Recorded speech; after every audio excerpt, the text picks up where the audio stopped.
Makanya jangan membatasi untuk mengenal orang. Benar ya, Masya Allah ya. Iya. Jangan sampai kita tuh belajar di kelinci cuma 1 orang, 2 orang, karena sebanyak mungkin itu semakin banyak wawasan.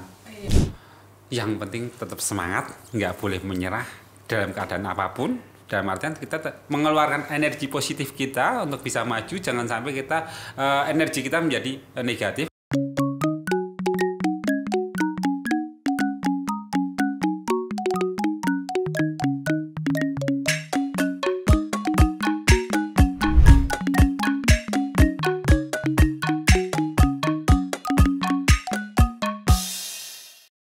Assalamualaikum warahmatullahi wabarakatuh. Halo sahabat Tani, gimana hari ini?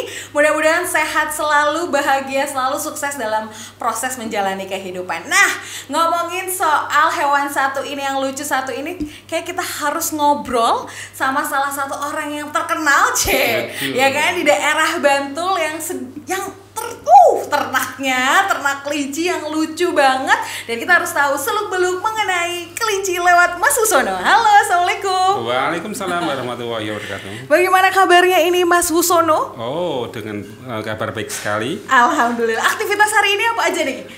Dari tadi pagi kita udah jadwal masih makan kelinci, dan kita ada jadwal pemotongan kelinci dan ntar daging ke beberapa pelanggan kita. Wow, justru rame banget ya.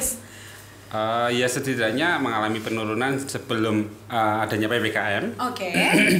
Tapi so far so good lah ya. Ya, sedikit banyak tetap ada peluang untuk peluang untuk kita mendapatkan operasional untuk tiap bulannya gitu. Oh, Masya Allah ya. Jadi sibuk banget dong hari ini ya. Iya, alhamdulillah cukup lumayan sibuk.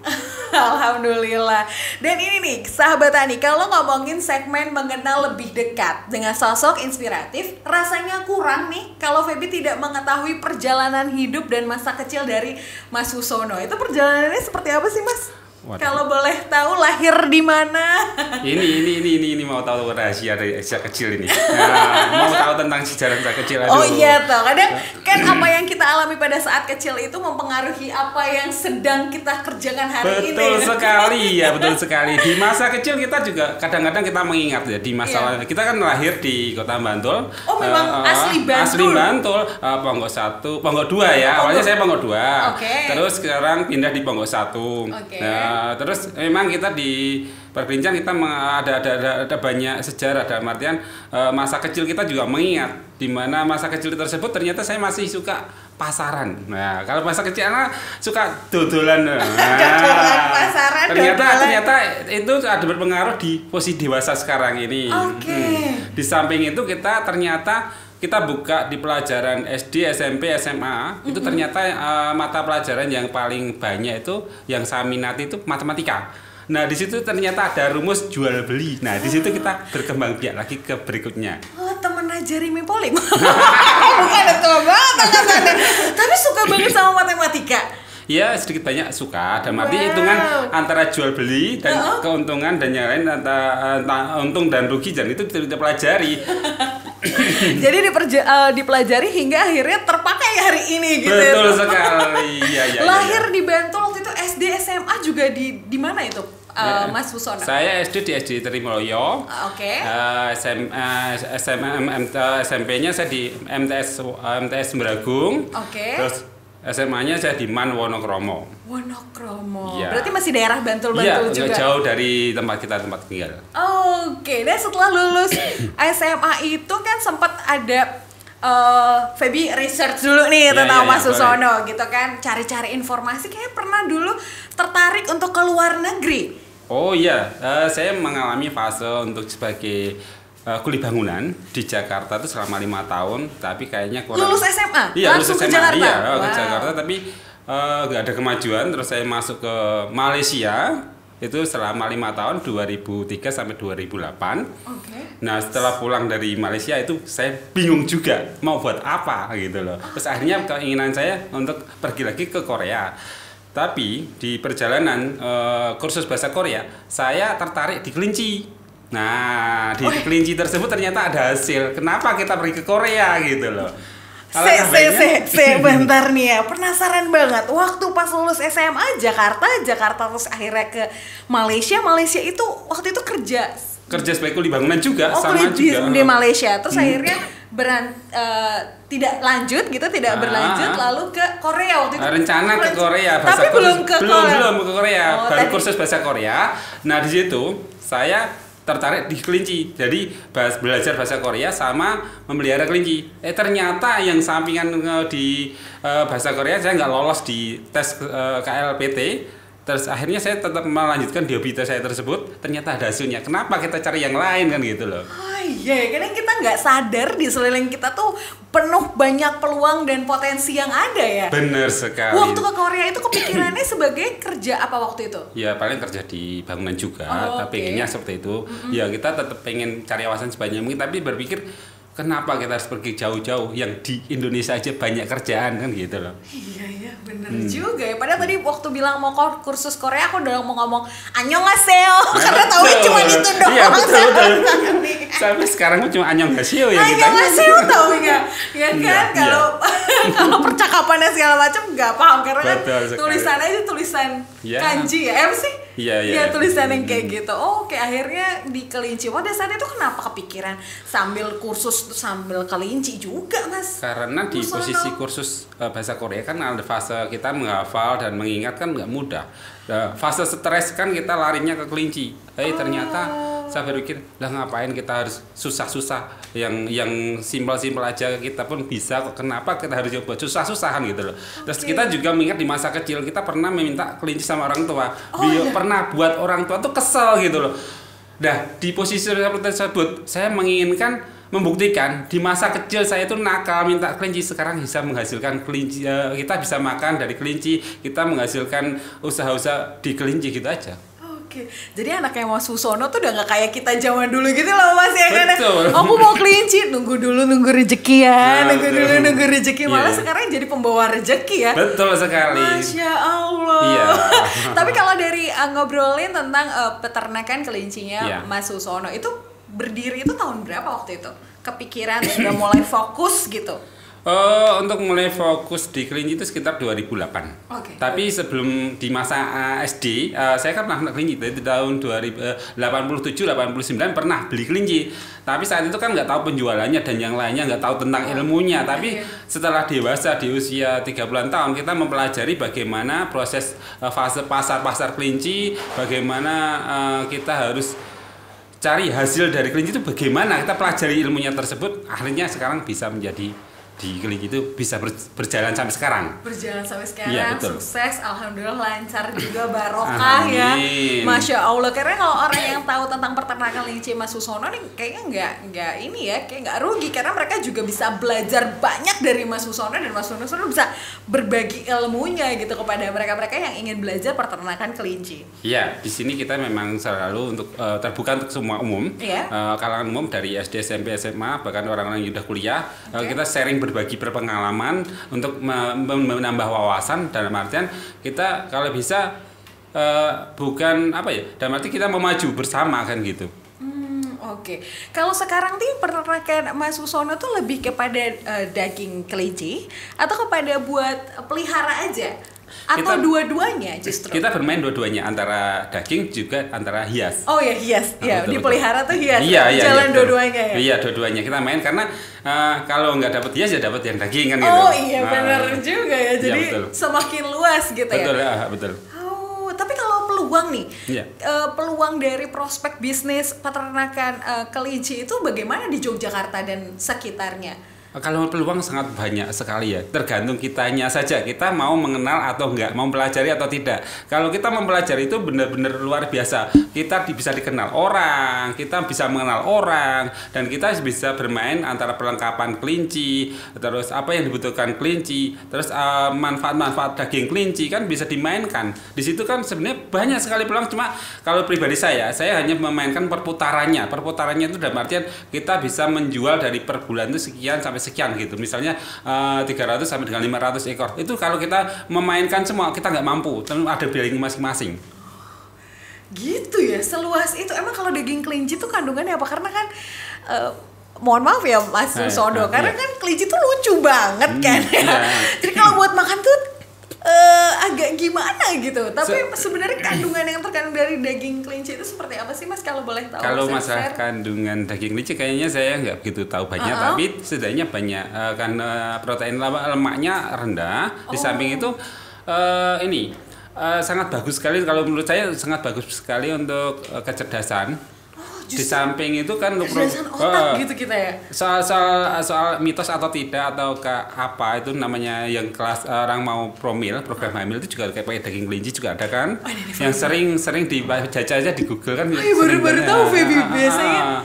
Justru daging kelinci juga membantu proses kehamilan gitu ya, promil. Iya, tapi saya kurang butuh paham tentang melajarinya karena saya hanya berputar di perputaran kelinci. Iya, kalau ditanya itu enggak gudang saya kan. Iya, tapi penasaran aja gitu karena kan kalau ngomongin soal daging kambing kan prospeknya setiap apalagi Yogyakarta gitu Kelatak dan segala macam, tapi kayak aku jarang banget lihat kelinci. Apa mungkin memang tidak tahu atau bagaimana, makanya ini ngobrol langsung sama Mas Susono gitu. Sebenarnya kalau masalah daging kelinci jelas itu mesti ada karena kelinci tersebut kan ada jantan. Kebanyakan jantan kalau nggak dipotong buat apa? Kebanyakan kalau jantan misalnya, kebanyakan kan dipotong aja ya. Kalau misalnya afkir itu kan kalau nggak dipotong buat apa? Kan sayang juga itu. Tapi daging kelinci sangat bagus, ada juga untuk dipakan buat kucing yang bengal atau kelas tertentu yang dia membutuhkan daging kelinci untuk pertumbuhan bulunya bagus, itu kan pakai daging kelinci. Ternyata daging kelinci nggak dikonsumsi kita sebagai manusia aja, juga ada dikonsumsi. Ada fungsi-fungsinya untuk yang lain. Sebenarnya saya nggak tahu ya karena banyak request kita banyak jadi tahu. Ngobrol gitu ya, banyak tanpa request orang lain saya nggak tahunya apa. Masya Allah, iya ya. Betul, karena kalau dengan kita mengenal banyak orang, link semakin banyak tuh kita jadi semakin banyak tahu ya Mas Susono. Betul sekali. Makanya jangan membatasi untuk mengenal orang. Benar ya, Masya Allah ya. Iya. Tapi nih, sebelum kita menutup segmen kita nih, mengenal lebih dekat, Feby penasaran gitu. Ini nggak ada hal terlucu atau hal teraneh nggak saat ketemu banyak orang? Karena kata Feby denger nih, Mas Susono tuh kan banyak orang yang datang ke peternakan gitu kan. Terus ada nggak sih cerita lucu atau cerita yang aduh sampai sekarang tuh nggak pernah lupa gitu di pikiran Mas Susono? Untuk cerita nggak lupa itu pertama kali transaksi dengan pembeli itu yang benar-benar kita ingat rumahnya mana, namanya siapa, itu kita sangat teringat dan akhirnya timbul kekeluargaan seperti macam saudara gitu. Betul sekali ya, betul. Waktu itu berarti dia adalah pelanggan pertama kali, dan orang yang pertama kali beli dan orang yang pertama kali jual juga ada. Masya ada catatannya, masih ingat. Masih ingat. Masya Allah. Itu yang buat kita tertarik dan semakin tertantang ke depan. Dan semakin semangat ya. Betul sekali. Baik sahabat Tani, masih semangat untuk di segmen kedua kita, untuk segmen berbudi dan berkarya.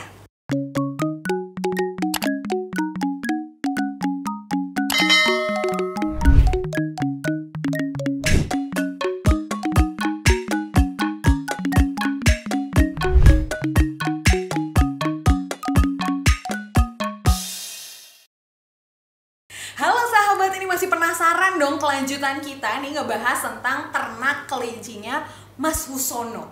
Ini kan jadi hal yang terpenting dong Mas, kalau misalnya kita mau ternak kelinci, itu adalah memilih bibit.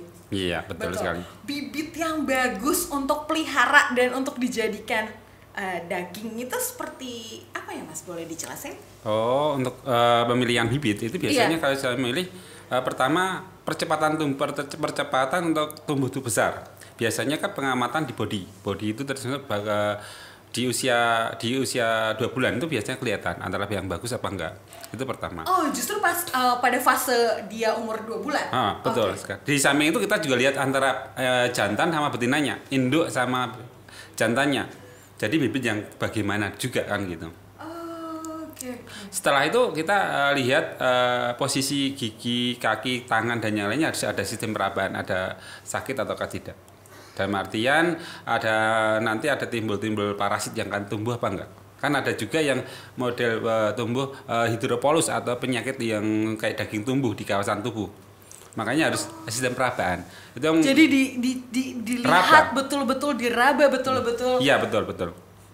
Kelincinya gitu ya. Iya, Di samping itu gigi yang terutama biasanya orang lupa gigi ada yang gigi conggos di usia 2 bulan lewat dikit biasanya kelihatan. Dia gigi yang 2 itu. Itu ada yang normal, ada yang nggak normal, makanya harus benar-benar diperhatikan untuk bagi pemula di perkelincian. itu harus tahu tentang itu. Jadi gimana nih Mas? Menarik karena kita kadang nggak merhatiin Iya, giginya biasanya pembeli kelinci. meskipun dia udah lama bermain di kelinci, kadang kecolongan kurang nggak waspada di posisi gigi. Oh, gigi yang normal dan baik itu yang seperti Kalau apa, yang Mas? gigi yang normal itu kan biasanya kelihatan normal dalam artian rata. Kalau yang nggak normal kan otomatis agak sedikit maju sedikit. Oh, jadi posisinya walaupun panjang gitu ya, agak tonggos ke depan, tapi dia sama rata. Iya, itu yang Jadi yang nggak maju sebelah. berlebihan. Nah, betul. Itu perlu yang sangat sekali banyak pemula itu yang nggak tahu tentang itu.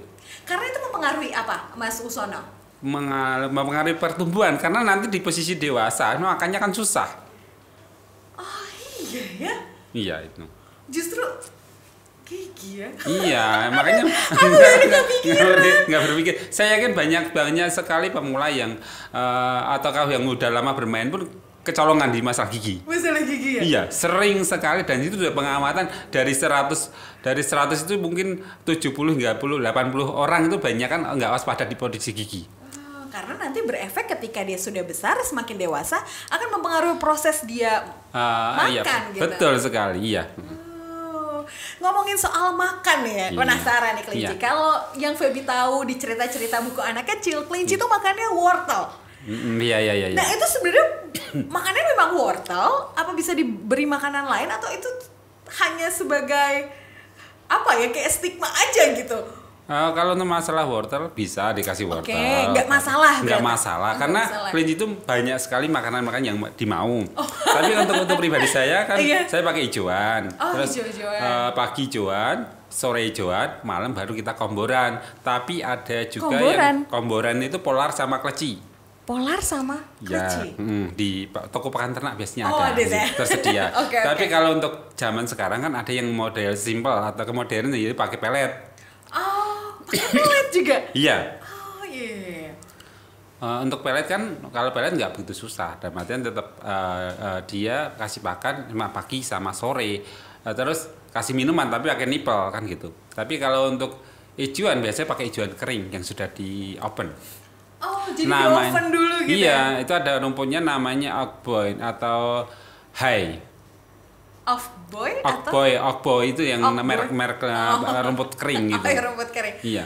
Oke, jadi bisa beli di toko terdekat pakan Di ternak. pet shop ada, Pet tersedia shop ada biasanya. gitu. Iya. Atau bisa, kalau Mas ngolah sendiri atau memang beli juga dari? Kita juga beli, tapi dalam artian untuk saya kan pakai hijauan aja yang ringan, yang biasa ada di kampung kan gitu loh, di persawahan gitu, biasanya seperti itu. Jadi mereduce biaya juga ya, biaya Ya betul, operasi. menekan biasa operasional gitu. Baik. Jadi sebenarnya wortel tuh nggak masalah sebenarnya. Nggak ada masalah, tapi jangan dari kulkas ya. Kalau dari kulkas banyak masalah nanti. Serius? Serius, karena dari kulkas banyak kan laporan dari banyak peternak atau hobi itu jatuh mati karena kembung. Oh, kembung. Ya. Gak boleh dari kulkas, memang harus Ah. benar-benar kita taruh di Betul. luaran gitu Betul, ya, betul, suhu betul. ruangan gitu. Betul. Gitu. Tapi kalau diselingi misalnya dalam satu hari diselingi makanan kering itu dan wortel nggak masalah juga. Nggak ada sebenarnya. masalah. Kalau penyakit apa namanya, penyakit kelinci, Iya. di selain kembung itu biasanya apa yang dialami oleh peternak kelinci atau penyuka kelinci, pemelihara kelinci? Iya. Kalau untuk masalah penyakit kelinci itu yang karier ataukah yang dalam artian rutinitas ada itu biasanya skabies atau skudiken. Itu ada obatnya juga namanya pakai Wormectin juga bisa, pakai Ivermectin juga bisa, terus nanti bisa pakai oles juga bisa. Jadi kebanyakan daging tumbuh, terus gudien gitu ya? Iya, terus ada namanya mencret juga ada juga. Mencret juga karena dari makan itu sendiri. Di situ nanti kita kalau di tempat kita sosialisasi kalau misalnya pemeliharaan kita ajarkan semua. Jadi kita nggak tapi kita memberi pelajaran tersebut pelan-pelan, nggak mau semuanya karena memori seseorang saya yakin terbatas sekali. Iya sih. Kita nggak bersekian, besok lupa. Iya, pasti. Karena yang diingat ketika kita melakukan, baru kita akan mengingat. Nah, kita betul sekali, melakukan tiap hari, terus kita lihat benar-benar ternaknya dengan baik. Mungkin kita akan akan selalu ingat karena itu terjadi di hidup kita gitu. Kecuali betul, hanya ngobrol gitu kan mungkin akan lupa gitu. Iya betul. Kalau cuma ngobrol akan lupa, tapi kalau dengan pengamatan saya kan tercatat dengan jelas. Oh, Masya Allah. Ngomongin tercatat, kalau kelinci sendiri di peternakan Pak Mas Musono ada catatan-catatannya nggak sih? Kayak misalnya ini adalah untuk pedaging dengan ukuran segini gitu. Kalau untuk catatan tempat saya nggak ada, tapi kita ada seleksi tiap ada pemotongan yang nggak nyaman untuk dikembangbiakan kan kita potong. Jadi otomatis kita ada penyeleksi yang tersendiri. Oke. luar biasa sahabat Tani. Jadi banyak juga ya ilmu ya. Iya, banyak sekali. Makanya di kelinci jangan sampai bosan-bosan, harus berani belajar dan berani bersilaturahim, juga berani untuk berkomunikasi dengan banyak orang yang belajar di bidang kelinci. Jangan sampai kita tuh belajar di kelinci cuma 1 orang 2 orang, karena sebanyak mungkin itu semakin banyak wawasan. Iya benar ya. Semakin banyak berinteraksi ya kita akan semakin banyak kita mendapatkan wawasan. Tapi kan biasanya pada bingung gitu kalau dari berbagai orang banyak kan biasanya pada bingung karena ini kok gini, gimana menanggulanginya Mas? Di situ fungsinya filterisasi dalam artian kita menyaring yang baik yang mana, yang nggak baik yang mana kan harus praktek. Oh iya.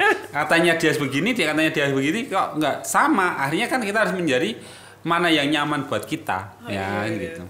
Masya Allah, sahabat Tani, ini ngomongin soal kelinci tidak luput pembahasan mengenai kandang. Ini kan kandang yang ideal, yang bagus untuk kelinci, pertumbuhan kelinci itu kandang yang seperti apa, Mas Musono? Oh, untuk kandang tergantung usia ya. Usia besar kecilnya juga ada aturannya. Kalau di usia 2 bulan itu mungkin bisa satu tempat itu bisa 5, 6, 7 bisa. Dengan ukuran 1,5 bagi 2. Oh, 1,5 bagi 2. Dengan panjang lebarnya kurang lebih antara lebarnya kurang lebih 60 atau 70. Oke. Gitu. Itu bisa banyak gitu, bisa untuk ukuran usia 2 bulan itu bisa 5-6 ekor bisa. Tapi kalau nanti sudah menginjak 3 bulan, 4 bulan itu beda lagi.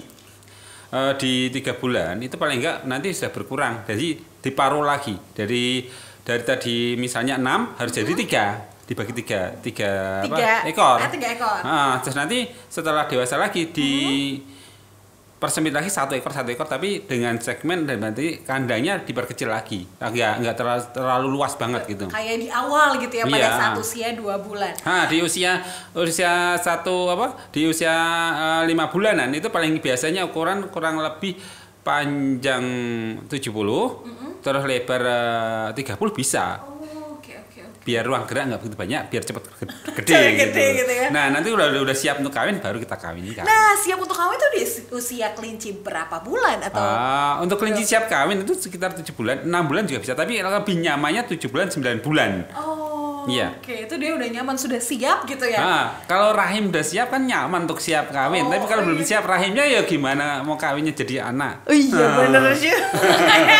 Kawin coy. Iya. Betul. Jadi ya harus disiapkan dulu rahimnya. Setidaknya ketika rahim sudah matang dan artian kondisi udah nyaman. Berarti dua-duanya sama di usia 7 bulan, laki-laki jantan 7 bulan, perempuan juga di usia 7-8 bulan gitu. Iya, tapi kenyamanan kalau di jantan 9 bulan, betina 7 bulan udah siap. Oh, udah siap. Kalau di jantan sekitar 7 bulan kayaknya belum begitu siap, belum begitu matang. Belum matang ya. Iya. Oke, menarik, luar biasa sahabat Tani ya kan. Nah, ini kan usia kawin ya gitu kan kita mengetahuinya. Nah, kalau misalnya usia 2 bulan nih, flashback lagi 2 bulan, makannya sama apa beda sih ketika dia sudah siap kawin atau pas saat 2 bulan? Pemberian makannya sama atau beda atau bagaimana? Ya, tentu ada perbedaan di usia masih anakan biasanya kan makannya juga banyak. Di samping itu juga nutrisi-nutrisi yang lain juga dipenuhi juga, jangan sampai sedikit nutrisinya kurang, takut pertumbuhannya kurang besar. Maksimal juga ya. Kurang maksimal, betul. Masya Allah. Nah, terus ngomongin soal tadi lagi nih, penasaran lagi nih, Feby siap kawin. Maksudnya ketika sudah proses siap kawin itu apa sih yang dilakukan peternak selain menyatukan kandang antara betina dan jantannya? Untuk masalah kawin kan jelas ketika kita lihat yang betina sudah siap memerah di kondisi vaginanya sudah memerah, itu biasanya kan tanda betina mau kawin atau tingkat kegelisahan cukup luar biasa di betina loh ini. Betina gelisah ya? Biasanya gelisah. Di situ dia minta kawin. Setelah dikawinkan itu 2 minggu, kalau yang udah tahu ilmunya kita main raba atau palpasi, ilmu di perkelincian. Jadi mau untuk mengecek ini posisi benar-benar bunting atau tidak. Nah, setelah 2 minggu kalau sudah benar-benar bunting, kita siapkan next box setelah minggu berikutnya. Tapi kalau nggak ada tanda-tanda bunting atau nggak ada tanda bunting, kita kawinkan lagi. Kalau sudah bunting ya sudah siapkan next box, tunggu 28 sampai 35 hari dia beranak.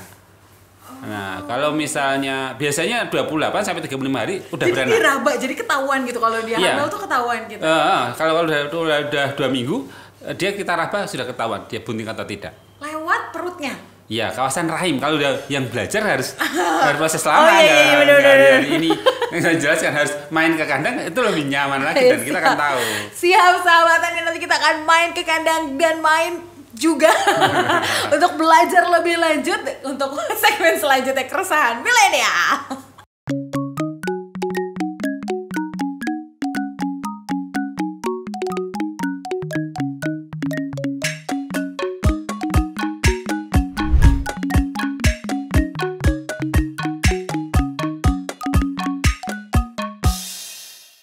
Segmen mengenai keresahan milenial begitu menarik untuk kita bahas. Tapi sebelum itu kayaknya masih ada pertanyaan nih. Iya. Mas Usodo, ya ampun luar biasa ya, Masya Allah. Feby beruntung banget bisa ketemu orang hebat yang mau share ilmunya. Jadi kita tambah pinter gitu. Ini Mas Wusono, ketika sudah tadi proses di mana dia sudah ketahuan hamil, berarti dipisahkan, mereka lahiran, itu prosesnya ada menyusui juga nggak atau bagaimana pada peternak kelinci? Segmen berikutnya ya di posisi setelah melahirkan. Nah, setelah melahirkan biasanya kan selama 45 hari sampai 50 hari itu kan menyusui induknya. Nah, setelah itu kan ada pemisahan. Pemisahan selama setelah 45 sampai 50 hari itu anak dipisahkan dari induknya secara perlahan-lahan, dalam artian sekarang pagi dipisah, pagi dicampurkan nama induknya, terus nanti sore baru dikumpulkan sama induknya lagi. Dalam artian pagi kita kasih kesempatan sebentar sama induknya, setelah itu dipisah ke kandang sapian, terus nanti campur lagi selama kurang lebih 5 hari atau hingga 7 hari. Karena untuk mengantisipasi tingkat stres daripada si anak tersebut.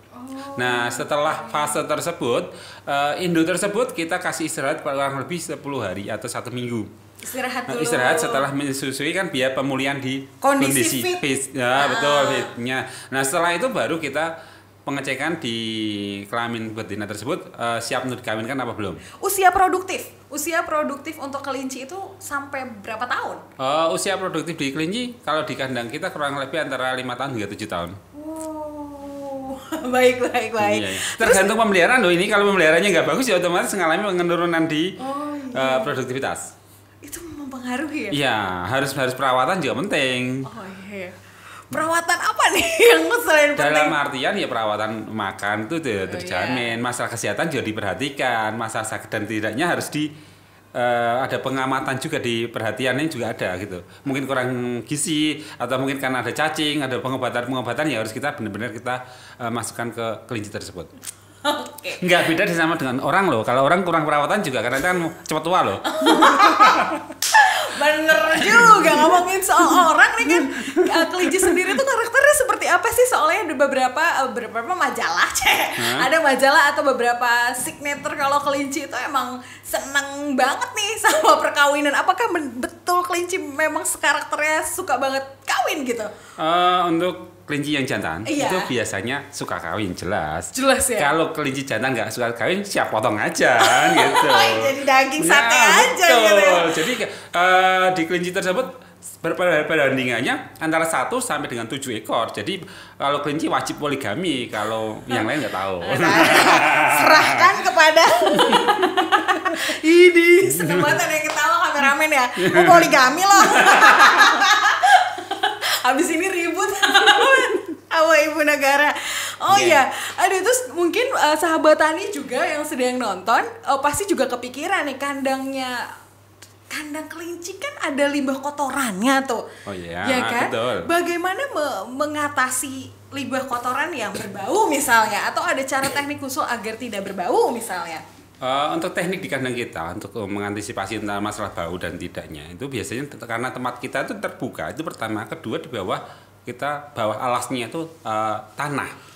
Jadi kalau tanah insya Allah untuk masalah air urinnya itu nggak begitu bau karena langsung menyerap ke tanah. Dan tanah jadi subur ya. Betul. Nah kalau di kandang yang main pakai talang terus pakai di plester itu ya harus rutinitas kebersihan harus dijaga. Kalau tempat saya nggak pakai yang kayak gitu karena untuk kenyamanan di kandang biar nggak bau kayak gitu. Karena langsung tanah kan itu juga termasuk pupuk. Betul. Nah, terus kalau masalah kotorannya tadi di tempat saya sudah ada yang biasa ngambil, jadi nggak susah. Mantep banget. Jadi mulai kecil kayak kotorannya, kelinci kecilnya, kelinci yang sudah masa produktifnya sudah tidak ada, maksudnya udah nggak mau kawin, udah bisa dipotong. Jadi emang dari segi berapa lini bisnis tuh bisa dimanfaatkan. Betul gitu. sekali, sangat betul sekali untuk bisa dimanfaatkan. Dan banyak peluang untuk kita maju kan gitu. Iya benar gitu, maksudnya dari kotorannya semuanya tuh benar-benar bisa dimanfaatkan jadi cuan gitu. Betul sekali, bisa menjadikan rupiah gitu ya sahabat tani. Masya Allah. Terus ini nih, selain limbahnya, kita kan Feby baru dengar gitu ya, ternyata kelinci juga ada kontesnya gitu ya. Iya. Ya kan, ternyata ada kontesnya. Dan ada quality untuk pet gitu ya, untuk dipelihara hias, ada juga yang untuk breeding gitu. Ada juga yang untuk show gitu. Betul. Feby juga baru tahu nih ternyata ada kontesnya gitu kan. Untuk mengetahui ini kontes dan jenis-jenisnya itu seperti apa ya? Maksudnya ini kualitas pet, kualitas breed, kualitas show. Kalau untuk kualitas tersebut saya memang nggak begitu mempelajari, tapi sudah banyak tahu kalau masalah kontes kan tentu bibit yang lebih bagus itu pertama. Kalau pet itu kan untuk diternakkan tapi tidak untuk layak untuk jatuh di kelas kontes kan gitu loh. Jadi untuk masalah seperti ini saya memang nggak mempelajari jauh karena saya sudah fokus di yang awal tadi, perputaran saja yang lebih nyaman gitu ya. Yang kita mencari hasilnya dulu. Pasarnya juga udah ada gitu ada, betul. Karena kan segmentasi itu kan jadi berbeda untuk yang pet, breed, and then show. Dan pedigree juga ada juga. Pedigree itu apa? Ada surat-suratnya. Oh, jadi tersertifikat keturunan mana gitu ya? Betul sekali. Nah itu kalau saya mempelajari itu terlalu mahal sekali, nanti saya nggak berani untuk bicara karena itu kelas orang tertentu. Oh iya, baik. Penasaran aja gitu Feby, karena baru tahu gitu. Gak hanya ayam, kambing, ternyata kelinci juga ada kontesnya. Ada juga kontesnya. Kalau jenis yang dimiliki oleh peternakan Mas Susono itu jenis-jenis kelinci apa, Mas? Sementara jenis rek, anjet, flam, bligon, anggora, fuzilup. Untuk yang lainnya kayak Holland Loop hanya kelas-kelas orang tertentu gitu. Itu bagus banget ya Holland Loop. Iya. Itu yang bentuknya bulat gitu kan? Iya, macam-macam kambing. Iya. Masya Allah. Tapi udah ada kelas anggora juga, udah harganya juga udah lumayan kan? Iya, ada lumayan. Lumayan harga per ekornya gitu. Iya, per ekor lumayan. Oke sahabat Nani, nggak kerasa dan terakhir nih pertanyaan Feby untuk Mas Susono, gimana sih Mas cara bertahan di pandemi dalam beternak kelinci? Yang penting tetap semangat, nggak boleh menyerah dalam keadaan apapun. Dalam artian kita mengeluarkan energi positif kita untuk bisa maju, jangan sampai energi kita menjadi negatif karena biasanya kita menanamkan ke petani atau ke pelanggan-pelanggan kita positive thinking saja, jangan sampai menjadi aura kita menjadi lembek ataukah lemah. Jadi kita menjadi mengeluarkannya, kalau energi kita itu positif, saya yakin rezeki itu mengalir dengan dirinya sendiri gitu. Tapi mengelola energi positif itu luar biasa susah loh. Iya. Mas Susono gitu kan. Kadang kita udah positif aja kita menerima feedbacknya adalah negatif gitu. Betul. Tapi bagaimana menumbuhkan kita yakin gitu aja. Jangan sampai kita nggak yakin. Ketika kita nggak yakin kita akan jatuh. Makanya kita harus yakin seyakin mungkin gitu loh. Jangan sampai kita lembek. Memang kita terhadang dengan kondisi akan banyak benturan yang benar-benar dari internal, eksternal gitu. Banyak pokoknya sabar, ikhlas sudah, saya yakin insya Allah kita nyaman. Masya Allah. Memang sulit ya menanamkan seperti itu sulit, tapi kita udah yakin positif nih, kita udah positif iya. kan? Ada aja nih ceritanya bikin kita emosi dan bikin energi negatif gitu. Betul, tapi kita harus benar-benar mempertahankan energi positif kita gitu. Masya Allah. Salah satu caranya Mas Susono apa tuh? Iya, pertama buat hati kita senang gitu aja. Dengan kesibukan yang over, dalam artian kita nggak boleh kita diem dengan keadaannya seperti ini, tapi kita buat kerjaan yang sebanyak mungkin. Dalam artian kesibukan itu kita harus ada, jangan sampai diem. Jadi fokus kita juga nggak yang negatif gitu ya? Iya, jangan sampai kita cuma hanya fokus mikirin hasil mulu. Kan kita loh, ternyata lagi ada pandemi, ada mikirin hasil, otomatis kita kan lembek, nggak ada hasil. Tapi dengan kita mau fokus dengan kesibukan, saya kan banyak kesibukan. Kalau di Kelinci, kalau misalnya saya terus terang saya di Jalan Kelinci ada kandang, ada perlengkapan, ada yang lainnya. Alhamdulillah saya nggak di rezeki bibit mungkin nggak laku, tapi kandang bisa jalan. Jadi tetap kesibukan itu sebanyak mungkin di Kelinci, sangat banyak sekali. Kalau mau untuk sharing boleh datang ke tempat saya. Jalan Mogiri Barat KM 10 dengan Map Susono Kelinci. Masya Allah sahabat tadi, terima kasih banyak Mas Susono, ilmu yang bermanfaat dan banyak banget Feby yang nggak tahu jadi akhirnya tahu. Dan buat sahabat Tani, terima kasih banyak. Feby pamit. Wassalamualaikum warahmatullahi wabarakatuh.